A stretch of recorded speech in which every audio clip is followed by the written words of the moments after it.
I took this job because I was desperate.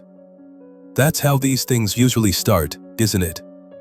You got debt piling up, an empty apartment, and a license that says you can drive an 18-wheeler. When I saw the ad for a high-risk logistics route paying triple the standard rate, I didn't ask questions. I just packed a bag. The depot was a dusty, forgotten lot on the outskirts of Las Vegas. The dispatcher was a guy named Earl, skin like leather, eyes buried under thick gray brows. He didn't say much. He just handed me the keys to a beat-up Peterbilt and a crumpled sheet of yellow notebook paper. "Only one route," Earl grunted, spitting tobacco onto the gravel. "Route 50. The loneliest road in America. Straight shot through the middle of nowhere until you hit the Utah border. Don't deviate." I nodded, reaching for the keys. He held onto them for a second longer than necessary. "Read the paper, kid. Memorize it. Then burn it." I thought he was joking. Truckers are superstitious, but this felt theatrical. Once I was in the cab, smelling the stale mix of old coffee and diesel, I unfolded the note. It was handwritten, the ink shaky, like someone wrote it while driving over a washboard road. Rule 1. Keep the windows up and locked from sunset to sunrise. No exceptions. The air out there isn't right at night. Rule 2. If your CB radio turns on by itself, do not turn it off. Listen to the static. If a voice starts talking and it sounds like you, do not answer. Rule 3. Between mile marker 114 and 115, you will see a man standing on the shoulder. He will be wearing a red flannel shirt. He will be waving. Do not look at his face. Keep your eyes on the asphalt. Rule 4. If you feel the cab shift, like someone just sat in the passenger seat, do not look to your right. Just say, "Ride's free, but the conversation costs extra," and keep driving. Rule 5. If the GPS reroutes you to Black Hollow, stop the truck immediately. Kill the lights. Close your eyes. Wait until morning. I laughed. I actually laughed out loud. I crumpled the paper up and tossed it into the cup holder. Hazing the new guy. Classic. The first 4 hours were boring. Just the low hum of the engine and the endless stretch of Nevada desert illuminated by my high beams. It's beautiful out there, in a desolate kind of way. Just scrub brush, black mountains in the distance, and stars so bright they make your eyes ache. I drank my coffee, listened to a podcast, and watched the white lines tick by. Hypnotic. It hit around 2 a.m. That heavy, dead hour when the world feels like it's holding its breath. I was cruising at 65 when the CB radio crackled to life. I jumped, spilling lukewarm coffee on my jeans. I reached out to switch it off, purely out of reflex, but my hand froze. Rule 2. If the CB turns on by itself, do not turn it off. I pulled my hand back. It was just static. White noise. But it wasn't steady. It had a rhythm. KSH, KSH, click, KSH.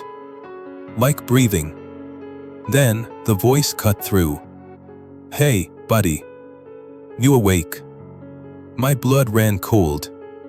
It wasn't a trucker's raspy drawl. It wasn't Earl. It was me. It was my voice. Same pitch, same cadence, same inflection.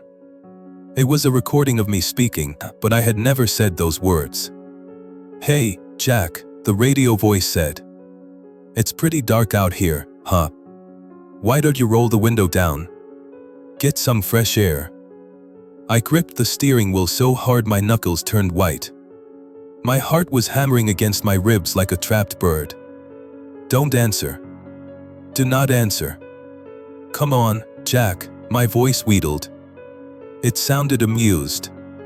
"Just a crack. I'm thirsty." I turned the volume knob down, but the sound didn't drop. It just got clearer. The static faded, and it sounded like I was sitting right there in the dashboard. "Fine," the voice snapped, subtly angry. "Be boring." The radio went silent. No click, no fade. Just dead air. I was shaking. I checked the mirrors. Nothing but blackness behind me. I checked the windows. Uptight. Locked. I tried to rationalize it. A prank. Someone recorded me at the depot. But how? And how were they broadcasting it out here, 50 miles from civilization? I saw the green sign reflect in my headlights. Mile marker 110. 4 miles to the hitchhiker. I told myself I wouldn't look. I just stare at the white line. Mile 112. The air in the cab grew heavy. The smell of ozone, sharp and electric, like a blown transformer, filled the small space. Mile 113. The headlights flickered. Just once. Mile 114. He was there. Standing on the gravel shoulder. Red flannel shirt, just like the note said. He was waving, a slow, stiff motion, like an animatronic with a dying battery. I locked my eyes on the road. Don't look at his face. Don't look at his face. As the truck roared past him, I felt a pull. A physical urge to look. It was like a hook in the back of my brain. I caught a glimpse of him in the periphery. He wasn't just standing there. He was blurry. His edges were vibrating.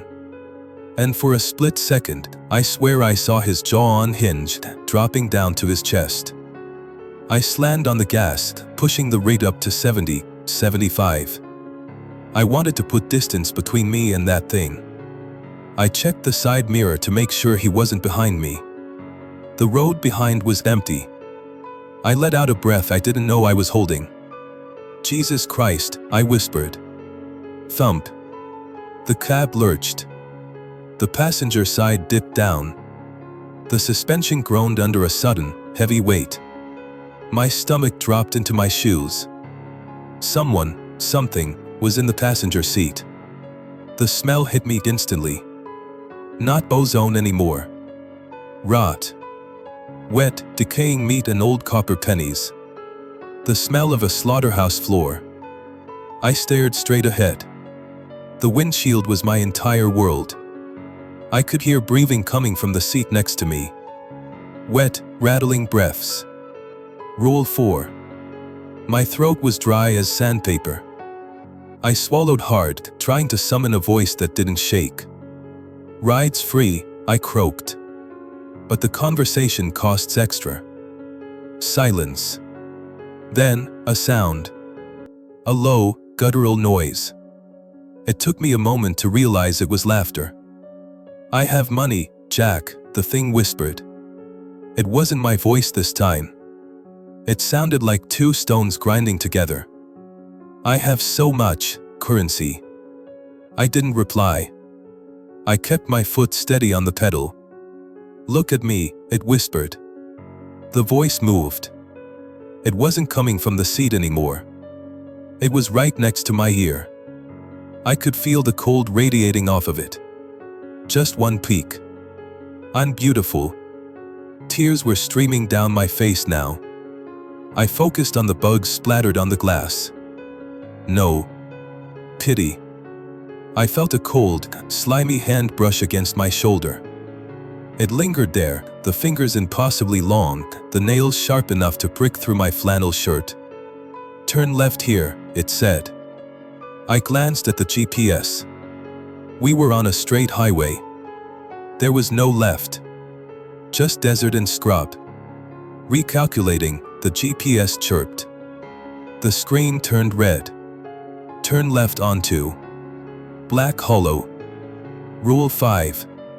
If I turned left, I'd drive straight off the road into the desert darkness.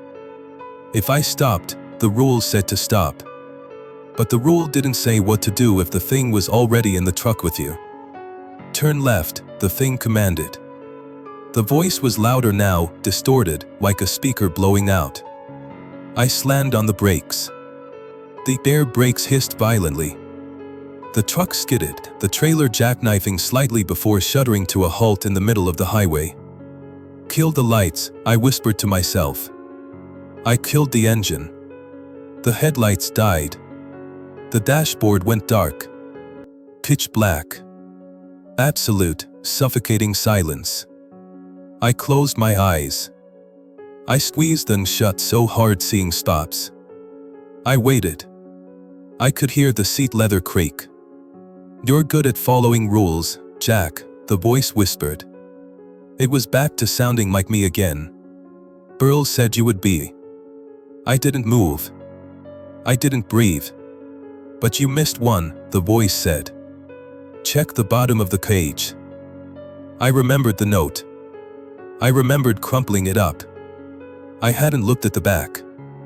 It says, the voice mimicked my own internal monologue perfectly, "If you stop the truck, you have to invite me in." But I'm already inside, Jack. I heard the lock on the driver's side door click open. And now, it's my turn to drive. I'm writing this on my phone. The battery is at 4%. I'm lying in the sleeper berth. The curtain is drawn, but I can hear him in the driver's seat. He's shifting gears. He's humming a tune I used to hum to my ex-wife. We're moving again. I don't know where we're going, but the GPS just announced we're 5 minutes from home. I don't have a home anymore. If you see a Peterbilt on Route 50, and the driver looks like he's screaming behind the glass, don't stop. Just follow the rules.